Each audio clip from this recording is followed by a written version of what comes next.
The scream didn't come from the trail. It came from inside the trees. Kayla froze mid-step, her boots sinking slightly into the muddy forest floor. The scream had echoed through the valley, a man's voice, high-pitched, ragged, filled with panic. But the trail behind her was empty. The group she was hiking with was a good 10 minutes behind, and Jason, her fiancé, was supposed to be ahead. "Jason?" she called out, her voice unsteady. The wind didn't answer, just silence and the whisper of leaves trembling. Then, out of nowhere, his voice. "Kayla!" But it wasn't right. It was his voice, but off, like it was coming from a recording or a speaker. Hollow, tinny, too close and yet not human. She turned toward the sound, and that's when she noticed something strange. The woods ahead were too quiet. No birds, no insects, just waiting. She stepped forward. One mistake too far. 2 days earlier, they were the perfect couple on Instagram. Adventure reels, sunrise hikes, smiling selfies from cliff edges. Kayla and Jason, engaged for 6 months. Both obsessed with remote hiking trails and digital detox weekends. So when Jason suggested they hike Black Hollow Trail, a barely known off-the-map forest loop in Oregon, Kayla said yes instantly.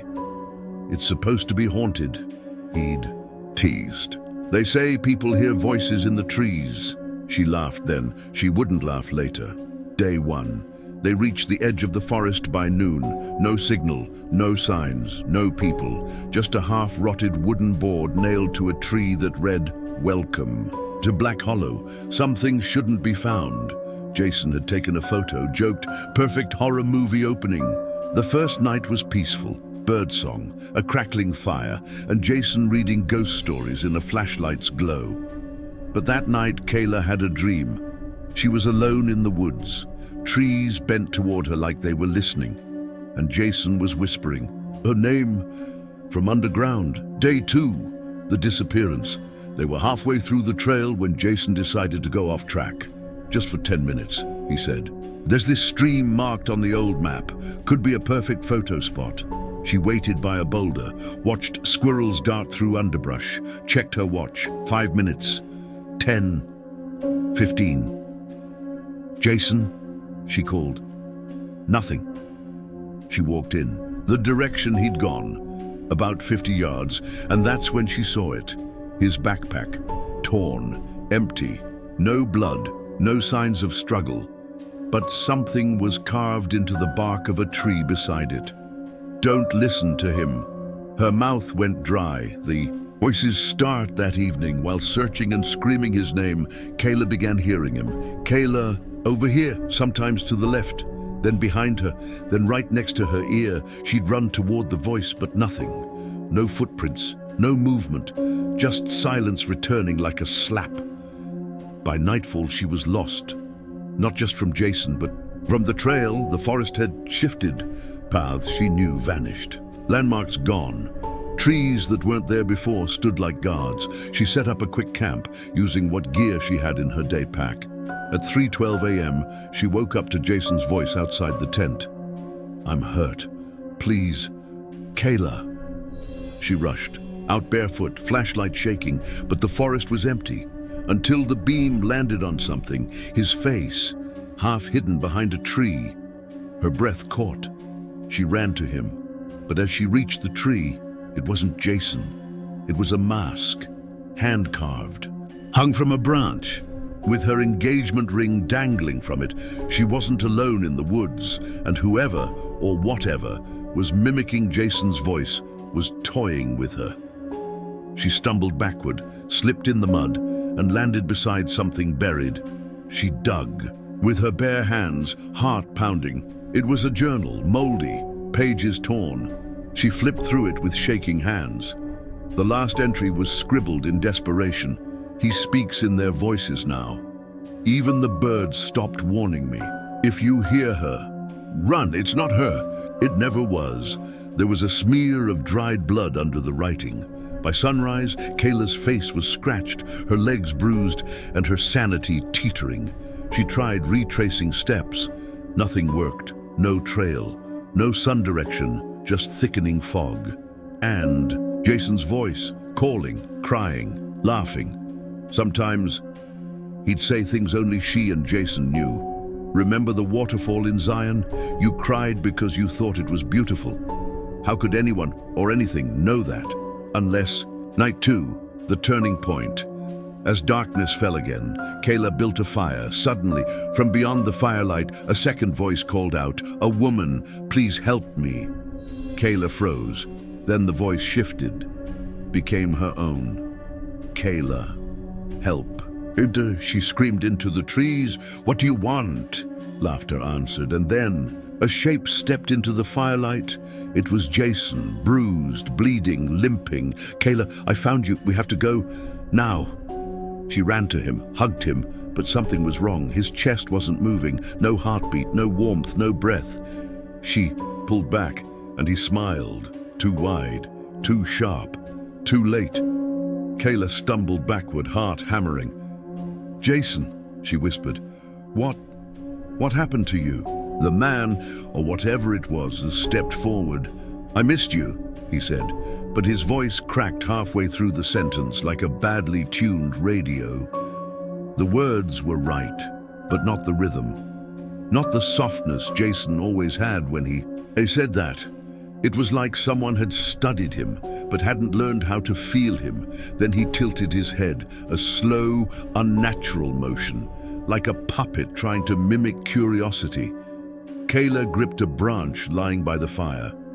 Her hands trembled. "Don't. Come closer," she warned. He smiled again, too wide. The corners of his lips stretched almost to his jaw. "But you're cold," he said. "Let me hold you." She backed away, deeper into the darkness. "Jason's dead," she said, barely recognizing her own voice. And you're not him." There was a silence, long, heavy, and then the creature stopped smiling. Something in the air shifted, like pressure dropping before a storm. It was no longer trying to be Jason. It was watching her, studying her. Then, calmly, it stepped into the fire. Flames licked up its jeans. Its shirt began to blacken and curl. But it didn't flinch. Kayla screamed and ran. Behind her, the fire whooshed, and then hissed out. Darkness swallowed the woods again, and the voice followed, running beside her, whispering, "Cold. Aren't you cold? Hold me. Let me in." An unnatural forest. She ran until her lungs burned. Branches clawed at her face. Blood dripped from her shins. Her boots slipped in mossy mud. The forest wasn't natural anymore. Trees had moved, paths closed. Nothing was familiar. It felt like the forest wanted her deeper. She stopped to catch her breath near a rotting log. And that's when she noticed it. Her engagement ring. It was sitting on the moss, perfectly upright. She hadn't seen it fall. It had been on the mask earlier. How was it here? As she picked it up, a note fluttered out from under it. Just a torn page, barely readable. "He doesn't live here. He only wears their skin. Don't trust the face." She dropped the ring in horror. Footsteps snapped behind her, slow, wet. She didn't turn, just bolted. Voices in the bark by morning. The fog thickened so badly she could only see a few feet ahead. That's when she started seeing the faces in the bark. Trees with knots twisted like screaming mouths. Eye-shaped wounds carved into trunks. And in some, Jason's voice whispering through holes like wooden mouths. "Don't leave me. I'm still here. You promised." At one point, she smashed her hand into one of the tree faces, screaming, "Stop!" And that's when something responded in her own voice. "You're just like your mother, always running." Kayla froze. "No, one knew that," she whispered. That line, her mother had said that after Kayla escaped their toxic home. No one, not even Jason. The survivors' camp by late afternoon, she found it.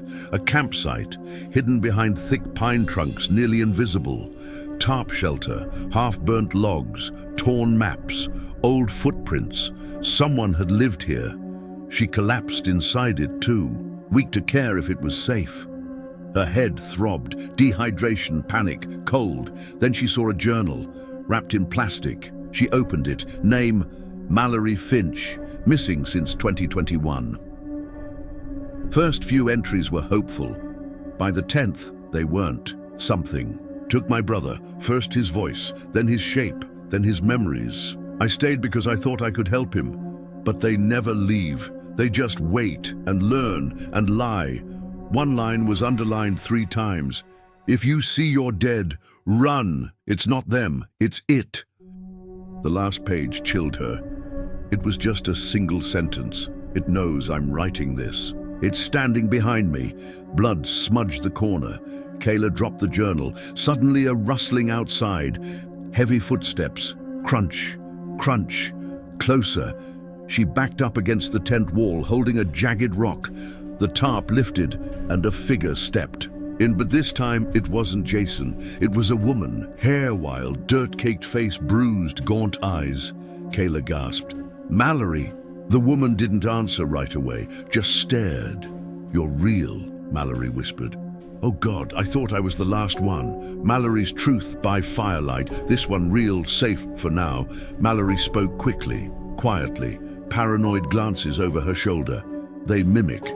First voices, then faces. They learn who you miss, who you love, and then they try to wear them. If you fall for it, you vanish. Kayla asked the obvious. What happens if I don't fall for it? Mallory's face darkened. They don't. Like that. They'll twist everything, memories, directions, your own voice. They'll try to break you so they can become you. Kayla clutched her knees. Why?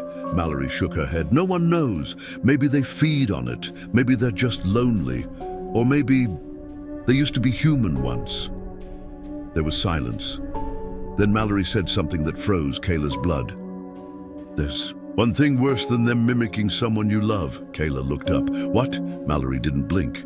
When they mimic you. Nightfall, the warning. That night they heard it again. Kayla's voice, screaming from somewhere in the forest. Mallory's eyes widened. That's not you, right? Kayla shook her head. Then more voices joined. Jason, her mother, herself again. All overlapping, laughing, crying, begging. They covered their ears. The forest sang with lies. Suddenly Mallory whispered, Kayla, don't move. Kayla froze. Then Mallory raised the rock Kayla had earlier and struck her in the head. Darkness, pain, blurry vision. Kayla woke to blood trickling down her temple, her arms tied. Mallory above her, eyes filled with fear. Not rage, fear. I had to, she said quickly. I wasn't sure you were still you. It's already copied you once. Kayla tried to scream, but Mallory covered her mouth. They'll come. They'll try to convince me you're the fake. I had to tie you up until morning, Kayla cried. How do you know you're not the one they copied? Mallory just looked at her for a long time. I don't, she whispered. I don't know anything anymore. Sometime before dawn, Kayla woke to someone whispering right next to her ear, her own voice. It's me. Untie me, she's the fake. She wants to wear your face. She turned and saw Mallory sleeping, but the whisper came again. From inside the tent, then a third voice, Jason's, and then a fourth, Mallory, all whispering together. We're cold. We're hungry. Come closer, Kayla screamed. Mallory jolted awake, covering her mouth. Shh! It hears you when you scream. But it was too late. A sharp howl rose from deep inside the trees. Not animal, not human. Something had found them. The chase they didn't stop to pack. Mallory cut Kayla loose. Both grabbed the bare essentials and ran. Behind them, footsteps, chittering, growls, whispers. Then, Jason's voice, full volume right behind them, screamed, Kayla! Stop, I'm hurt! She turned for just once, saw Jason on all fours, blood dripping from his mouth, his bones bent the wrong way. Smiling, she kept running. Kayla and Mallory are on the run from multiple mimics. One of them may already be replaced. The forest itself may not let them leave, and the mimic has learned everything about them. The sun was barely a smudge behind clouds as Kayla and Mallory sprinted through the trees. Branches slapped their faces, roots clawed at their ankles, but neither of them slowed. Behind them, that awful skittering, too fast, too light, not footsteps, not really. Mallory whispered, panting. "We're heading east. Keep going. The ranger's tower is that way." Kayla nodded, blood trickling down from where Mallory had hit her the night before. They hadn't spoken about it since, but trust had already begun to rot between them. As they ran, they heard laughter. Their own laughter. From behind trees. From inside the fog. From above. Then Kayla saw it. Ahead, a clearing. Wide, sun-bleached, filled with flat rocks. Finally, a break in the forest, but when she stepped out, her foot sank. Mud. Not just mud, a bog. She yanked her boot back just in time. Mallory skidded to a stop behind her. Too late. Something reached up. A hand, pale, thin, almost human. It grabbed Mallory's ankle. She screamed, but Kayla acted. Fast. She smashed a rock down on the hand. Again. Again. The skin squelched. Bones cracked. It let go. They pulled back, and the hand slid under the mud again, vanishing like it had never existed. Kayla stared, heart pounding. What was that? Mallory didn't answer. She was staring ahead, and Kayla followed her gaze. Across the bog, on the other side, stood Kayla. Not just her face, her entire body. Same jeans, same bloodstain on her temple, same dirt under her nails. The mimic smiled, then lifted its hand and held up a severed ear. Jason's. "I don't think you're you anymore." They kept moving, avoiding open areas. Mallory insisted the ranger tower was less than 2 miles away, but Kayla couldn't stop glancing sideways. Mallory was quiet, too quiet, her face twitching every few seconds. She wasn't blinking enough. At one point, Mallory asked softly, "Do you remember what Jason said the night you got engaged?" Kayla froze. Why?" Mallory tilted her head. "Just making sure it's really you." Kayla stared at her. "What did I say that night?" Mallory smiled. "You cried, told him no one had ever stayed before. That was true." Kayla's stomach flipped. She didn't know what scared her more, the fact that Mallory got it right, or the fear that something might have copied her. "Memories now." "Mallory," she said, "I need to ask you something too." "Sure. What's the name of your brother? The one you said disappeared here?" Mallory didn't hesitate. "Evan." Kayla stopped walking. That wasn't the name in the journal. It was Chris. Mallory kept walking a few paces, then turned. "Why did you stop?" Kayla stared at her. "I don't think you're you anymore." A long silence. Then Mallory gave a sad smile. "I could say the same to you." Dead things walk. Here Kayla backed away, hands trembling. "You lied. The journal said Chris." Mallory's eyes stayed calm. "You read that wrong." "I didn't." Then Mallory whispered, "Maybe. The journal was written by something pretending to be me." Before Kayla could respond, Mallory grabbed a rock. Kayla screamed and ran. Behind her, the voice of Mallory shouted, "Come back! It's not safe alone!" But Kayla didn't trust it anymore. She sprinted until her lungs burned, and then she heard it again, Jason's voice, whispering, soft. "Baby, I'm okay. Come this way. I'm here." She stopped, turned slowly.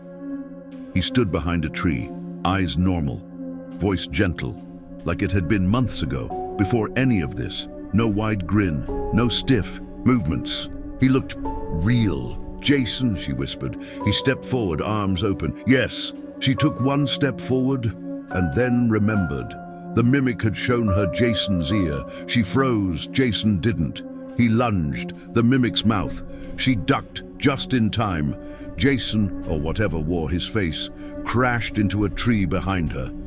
Its skin split, not like flesh, like paper tearing. Inside, no bones, just folds, layers of faces, pressed flat, like leaves between book pages.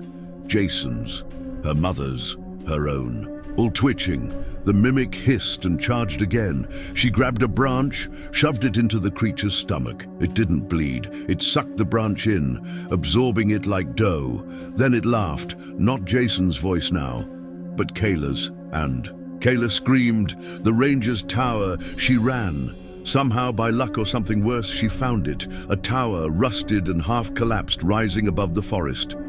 Old searchlight, solar panel cracked. One dead radio antenna on top. She burst inside and slammed the door, climbed the ladder, top floor. Dust, a broken cot, and an old radio. She grabbed it, flipping switches. Static, dead. Battery light flickered. She tried again. Finally, a faint voice. "Hello? Anyone out there?" Tears blurred her vision. "This is Kayla. I'm trapped in Black Hollow. I need help." A pause. Then the voice replied, "Kayla, how do I know it's really you?" Her blood ran cold. She whispered, "What?" The radio voice spoke again. "You don't remember me, do you?" The voice, it sounded like her dad, but he died years ago. She dropped the radio. Behind her, the door creaked open. The one wearing her face a figure stepped inside. Not Jason. Not Mallory. Kayla, perfect mirror. Every bruise, every scar. Even the scratch on her left arm from the first night. The mimic smiled. "I'm tired of pretending," it said in her voice. "Let me live. You don't want to anymore, do you?" Kayla stared at it. "You think I'll just let you replace me?" It stepped closer. "You already did, every time you doubted yourself, every time you gave up. I'm just the part of you that knows how to survive." Kayla grabbed a flare from the emergency kit. "You're not me." The mimic smiled wider. "Not yet." Kayla lit the flare. The light was blinding. The mimic screamed, its skin peeled, smoke rising from its fake flesh. It crashed backward, clawing at itself, and Kayla, voice hoarse, roared, "You want to be me? Then feel what I've survived." She stabbed the flare into its chest. It convulsed, eyes melting. And then, silence, the escape route. She climbed down the tower, shaking. The mimic was gone, not dead, but burned, wounded. Maybe she had a head start. In the daylight, the forest seemed still, like it was holding its breath. She limped east, her only goal. Now survive until someone finds her. But as she walked, she saw something ahead. A woman, dirty, thin, hair matted. "Mallory?" Kayla whispered. The woman looked up, confused. "Who's Mallory?" Kayla stepped closer. "You're not..." "No, my name's Becca. I was hiking with my boyfriend last summer. Been trying to get out since." Kayla's knees buckled. Another survivor, or maybe another mimic. Kayla stared at Becca, a sunken-eyed woman in torn clothes, shaking, barefoot, with a bloody rope burn on her ankle. She looked real, realer than anything else had in days. Not shiny and too perfect like the mimics. She smelled like old sweat and rot. Her eyes darted like prey, not predator. Still, Kayla's throat tightened. "What year is it?" she asked. Becca blinked. 2025. Kayla flinched. "And who's the president?" Becca gave a shaky laugh.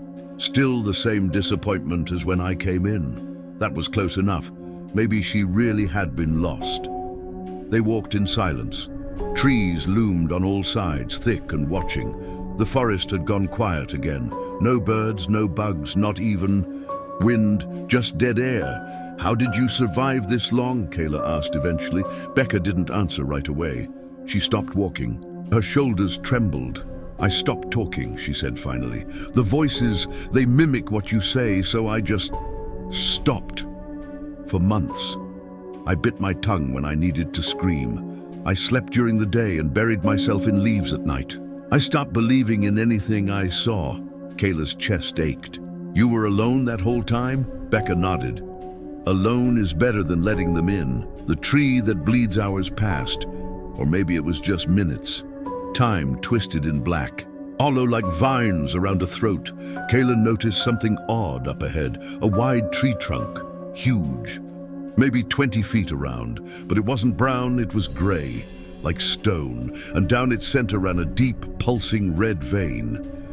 Kayla stopped. "What the hell?" Becca grabbed her arm. "Don't look at it! Keep walking!" "What is it?" Becca's voice dropped. "It's not a tree. It's the heart of the forest. That's where they're born.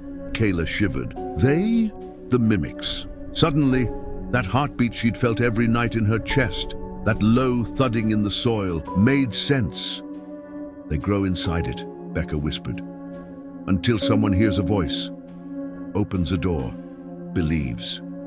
Kayla turned her back on the grey-red thing and kept walking faster now, but she could still feel it behind her, listening. The mirror test that night. They found a burned-down ranger hut. Becca insisted they take shelter just for a few hours. The cold was cutting into Kayla's bones. Inside was a shattered mirror on the wall. The frame hung crooked. Becca walked to it and stared at herself. Then she turned to Kayla. "You want to know if I'm real?" Kayla nodded. Becca picked up a shard of mirror, pressed the tip to her cheek and sliced a deep line. Blood welled up. "Mimics don't bleed like we do," she whispered. Kayla felt her eyes sting with tears. "You didn't have to." Becca looked at her with something like pity. "Yes, I did. You're starting to doubt everything, even yourself." Kayla looked into the mirror shard too. Her own reflection stared back. But her reflection didn't blink. "You are not who you think you are." Kayla dropped the shard. "Did you see that?" Becca turned. "See what?" I didn't blink. They both stared at the mirror again. Now the reflection looked normal. Too normal. Becca whispered, "It's starting." Kayla backed away. "What is?" "The forest is getting into you. Not just your mind, your face. It's testing how much of you is still yours." Kayla shook her head violently. No, I'm me. I remember my dog's name. I remember the tattoo I got after high school. I remember Jason's stupid snore." Becca stared. "What was that last part?" Kayla froze. "Jason never snored. He hated snorers. He used to nudge her awake when she did." Kayla dropped to her knees. No. Becca knelt beside her. "Listen to me. You can still get out. You're still you. But you have to stop looking at their faces, stop answering the voices, and never say your name again." The rescue the next morning, a sound echoed through the woods, a helicopter. Kayla and Becca scrambled to their feet. Becca shielded her eyes. "It's real," she gasped. "It's really real." Kayla sobbed. The blades roared overhead. A spotlight swept the trees. A voice called out, "Hello? Do you need help?" Kayla screamed back, Yes! Ropes dropped down. Men in gear descended. Real men, faces wrinkled, boots muddy. One of them checked her pulse. She passed every test. Becca clung to her hand. "Take us both," Kayla begged. "She's been lost for a year." The rescuers nodded, gently helping them into harnesses. As they rose above the trees, Kayla looked down and saw it. A dozen copies of herself standing in the clearing below, arms raised. All wearing her face, but only one of them was crying. The debrief back in the real world, real food, real lights, real walls. Kayla sat through interviews with park rangers, FBI agents, psychologists. They showed her photos of missing people. She recognized 4. "Did you see any of these people?" an agent asked. She pointed to one. "Her name was Mallory. She helped me survive." The agent paused. "That woman's been dead for over 5 years." Kayla's blood ran cold. "And Becca?" she asked. "The girl who escaped with me?" The agent blinked. "Who?" Kayla's voice cracked. "She came out with me. They lifted us up together." But there was no record of another woman. Only her. The final tape 2 weeks later, a ranger cleaning up Black Hollow Forest found a camera half buried in mud. It was Mallory's. The footage was corrupted, but one clip remained.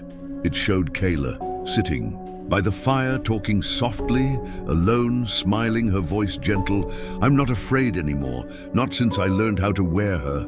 Then she looked straight into the camera and smiled too wide.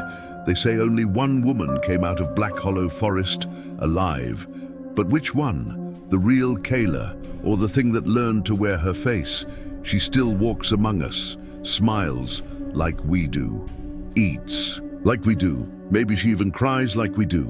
But when she's alone in front of a mirror, her reflection never blinks.